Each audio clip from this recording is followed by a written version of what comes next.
me truly, shall I ever hold again that radiant maiden whom the angels call Lenore? How the hell should I know? Radio Free Intimate, episode 350. Given the time of year that this is coming out, I guess this might as well be the Halloween episode. So, Boo! Haunted house! we're going to be talking about some death metal from 1987. 앞머리 안 자를 거예요. No, we're not going to be talking about Scream Bloody Gore from... Chuck Schuldiner's band Death. Good band, actually. Although I do enjoy that album quite a bit. And look, I get it. Some of the hero worship around the band Death got pretty annoying, particularly in the early 2000s. So you gotta be like, hardy har har, Chuck Schuldiner died of... AIDS? Nobody's got AIDS. I don't want to hear that word here again. But honestly, it seems like nowadays, the pendulum may have swung a little bit too far in the other direction on that account, to the point where people are going out of their way to say that Death sucked, and honestly... That's cringe. Death was actually awesome. When you go out of your way to tell me that stuff like Death isn't good, you come off like a tryhard. Honestly, my best advice for you...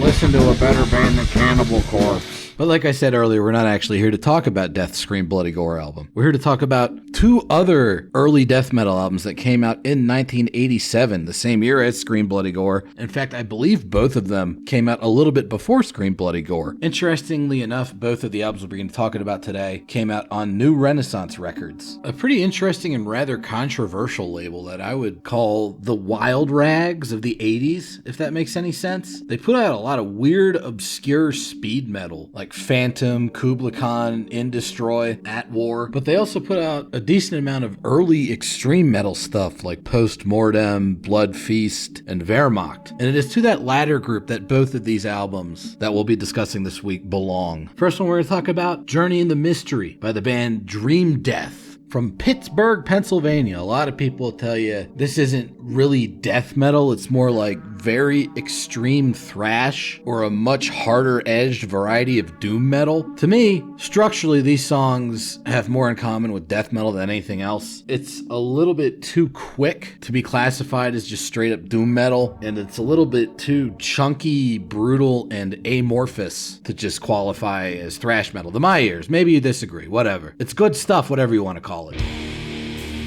For 1987, this is remarkably heavy and ugly music, but it still maintains an aura of accessibility that I find to be rather interesting. Super catchy stuff, super memorable stuff in terms of riffs that stick in your mind. A lot of these songs have long, complex intros with a lot of riffs working in counterpoints before we even get to the vocals, which, at least to my ears, puts them more in a league structurally with a death metal band than a straight up thrash one. Although you could argue that thrash metal at the time was also tending towards this sort of structural complexity. It's extreme, whatever you call it. Welcome to my funeral, my family and my friends. Vocals on this album are awesome. I've heard this band described as Celtic Frost with Tom Araya on vocals, and that's definitely a worthy description, although I'd say this guy's a little bit heavier than Tom Araya. But the major commonality he does have with the Slayer vocalist is that he pays a lot more attention to the rhythmic structuring of his vocals than most bands did at the time. Where he chooses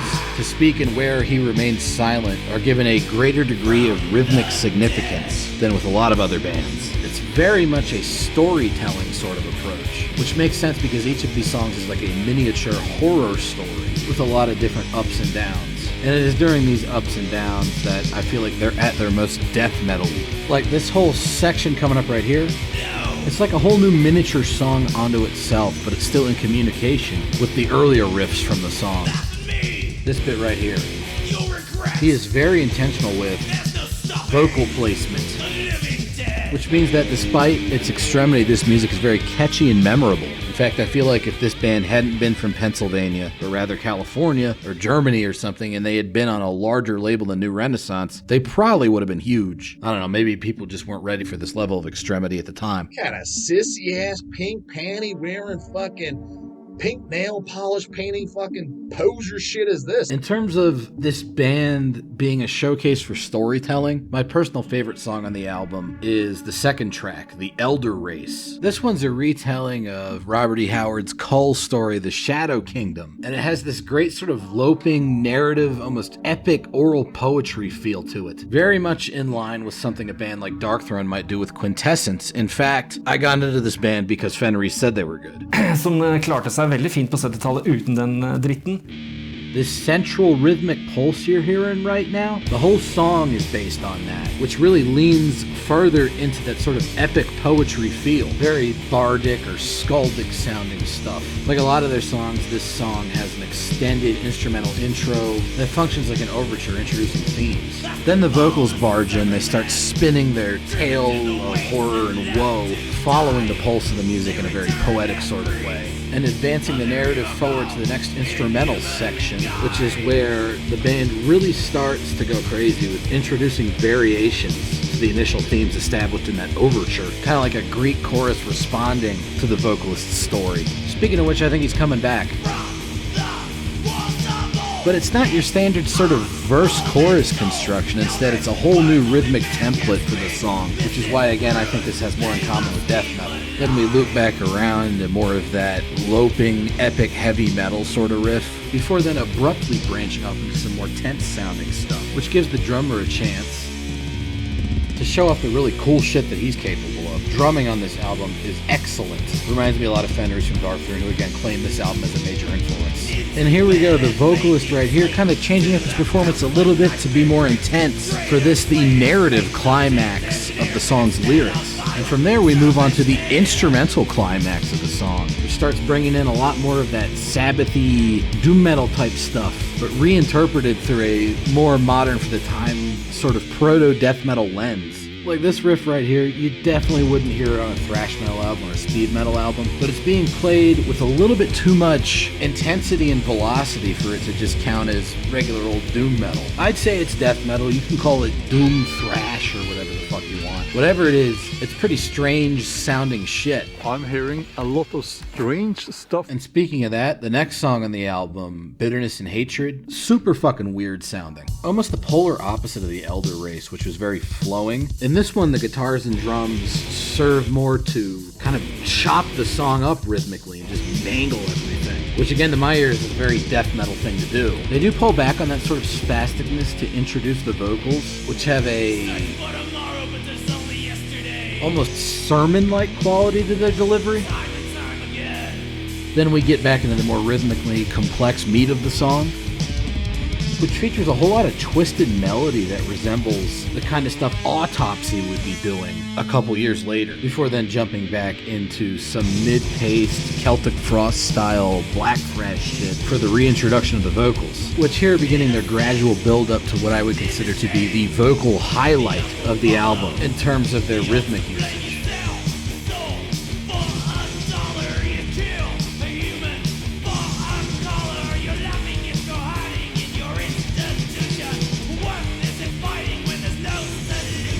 Like, holy shit, dude, that was fucking awesome. That part gets stuck in my head all the fucking time. Supremely clever in terms of its cadence and just knowing exactly where to insert every vocal line to work for maximum effect with the music. Also, the lead guitar playing on this album is great. Pretty much all the instrumentals on this album are dank as fuck, which you gotta expect for something that's heralded as an early death metal classic. And then we get to the weirder, more amorphously structured portion of the song.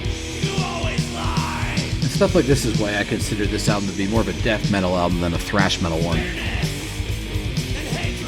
The song structures are just too strange in their deviation from conventional sort of heavy metal songwriting for this to be anything but an early death metal album in my eyes. But hey, even if you think it's just a doomy thrash metal album or an abnormally fast doom metal album, you gotta admit it's pretty classic shit. These guys would go on to form the more stoner rockish band Penance in the 90s, before then resurrecting the Dream Death name in the early 2010s. But there's something real special about their first album to me. Speaking of real special debut albums, we're getting to Band band. Number 2. That being Necrophagia, who were a little bit more famous than Dream Death, probably because they were more continuously active at various points in different band lineups, featuring none other than Phil Anselmo. What happened was... as well as Mirai Kawashima. From one of my favorite bands, Psy. Necrophagia were active 83 to 87 in their original form, and then 1998 until the unfortunate passing of vocalist and primary mover and shaker Killjoy in 2018, which means I actually got to see these guys live once. Like I said, they're pretty well known, but I don't see a lot of people seriously considering the fact that their 1987 album, Season of the Dead, is an incredibly important early death metal album. It's not even like Dream Death where you can be like, maybe it's just doom metal or thrash metal, it's not really death metal. No, this is death metal. But more importantly than that, it's incredibly unique sounding death metal. And from what I've seen, Necrophagia doesn't get nearly enough credit for that. Say that again, just like in one quick sentence. All the fucking a quick sentence. Hopefully you can already tell this shit ain't gonna be doom metal at all. But these fucking vocals, definitely super extreme for 1987, but more than that, weird fucking death metal vocals that don't really sound like anybody else. Very charismatic to my ears. That alone helps the album stand out in 87, where this album goes really crazy is with the instrumentals.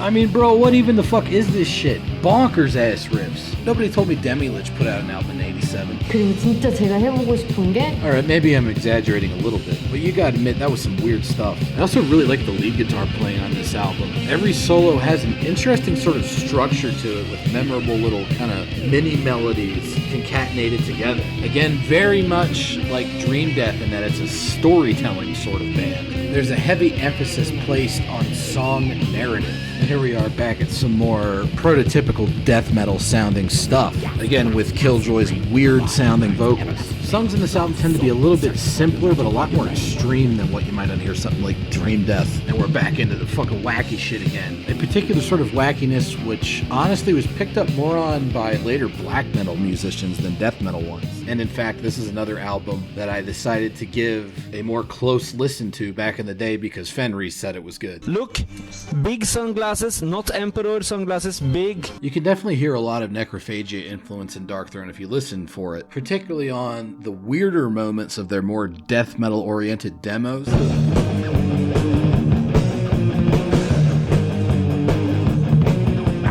And even on some of the stranger moments on their black metal albums.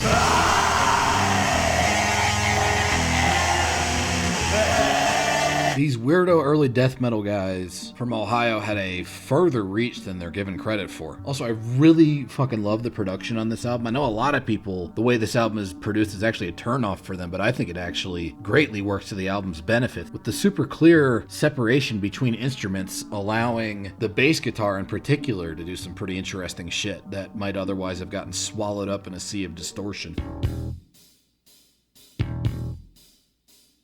There's a decent amount of epic heavy metal going on here as well if you listen for it. Particularly there's a decent amount of Diamond Head and the big build-up parts like this, just recast in a much more death metal sort of mold. Very soundtracky, particularly once they start bringing in that weirder sense of chromaticism and heavy usage of tritones. Not only is this historically important early death metal, it also functions as the great-grandfather of a lot of the kind of horror death metal you might hear from Razorback bands in the early 2000s. Then it all speeds up and it sounds like the American answer to the super chaotic, grindcore and black metal inflected death metal that was so big in South America at the time. Before then shifting gears again to a more catchy Chuck Schuldiner kind of thing. But don't get too comfortable because it's going to get chaotic again. This is another one of those albums where people like to say, it's just thrash metal, it's not really death metal. Get out of here. Thrash did not fucking sound like this in 1987. This is fucking death metal and you're going to have to learn to deal with that. And it's really fucking good death metal. Bringing back that weird bass and drums shit, which again is enhanced by how weird the production is. I can't see a section like this working with a more standard death metal sort of production. Atmosphere on this album is unmatched, which is probably why it influenced just as much black metal as it did death metal, if not more so. Here's a cool little chaotic explosion of protonymic death metal theory before then it goes into my personal favorite set of riffs on the album. This badass Venom-style crunchy bit of thrash before then jumping back into the more South American sounding chaotic shit. Just a really cool album overall. Doesn't get nearly enough credit for the way that it innovated death metal in its early years. But speaking of that soundtracky shit, you remember back on the second Marduk episode where I talked about them reinterpreting Modest Mussorgsky's Night on Bald Mountain? That's right, Major. You did. I lied. No, wait, pull that guy back up. I didn't lie at all. That reference doesn't even make sense. Marduk 100% did a little bit of that Modest Mussorgsky cover action back in 1996. But it might blow your mind to know that about a decade earlier, Necrophagia also reinterpreted that piece of music in a more extreme metal sort of way. And they actually went harder with it than even Marduk did. Like, they didn't even have to sample an orchestra for their recreation. They played pretty much all of the intro of that piece of music on electric guitars, recreating the different sections of orchestration by layering on more and more guitars in a very pleasing to the ear sort of way that also 100% fits with their very horror movie soundtrack feeling they've got going on with their music. And much like with Marduk, even when they stopped playing the Mussorgsky stuff outright, their original music still maintains a similar atmosphere to the Mussorgsky piece. This is further enhanced by the fact that this song in particular utilizes a lot more guitar layering than any other song on the album. Appropriately enough for something that's influenced by classical music, this is also by far the most structurally complex song on the album, with a whole lot of different sections all working together. The lyrics on this song are also particularly repulsive, kind of painting a picture of a zombie apocalypse in such a way that if Tipper Gore had been aware of underground metal like Necrophagia, she probably would have shit her pants even harder at the time. Definitely some of the most intense death metal available at the time. And they also do a good job reincorporating those weird waltzy sections with the individually picked notes and the chords that really help them stand out from other death metal bands at the time. And again, as mentioned earlier, the guitar solos on this album are great, catchy with a distinct sense of melody without sacrificing any death metal savagery. And the thrashier, more Venom-sounding bouncy sections, fucking fantastic. In this case, they even kind of reincorporate the lead guitar playing in a way that almost sounds like Morbid Angel or Incubus. The Incubus from Georgia, not the one from Louisiana, and certainly not the poser one from California. Flat out fucking poser!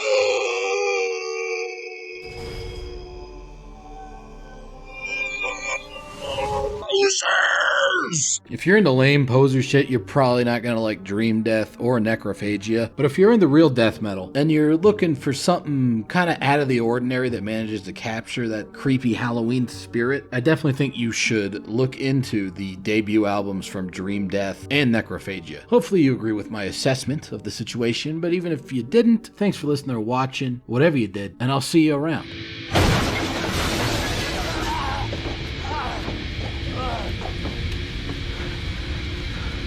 Trick or treat, motherfucker.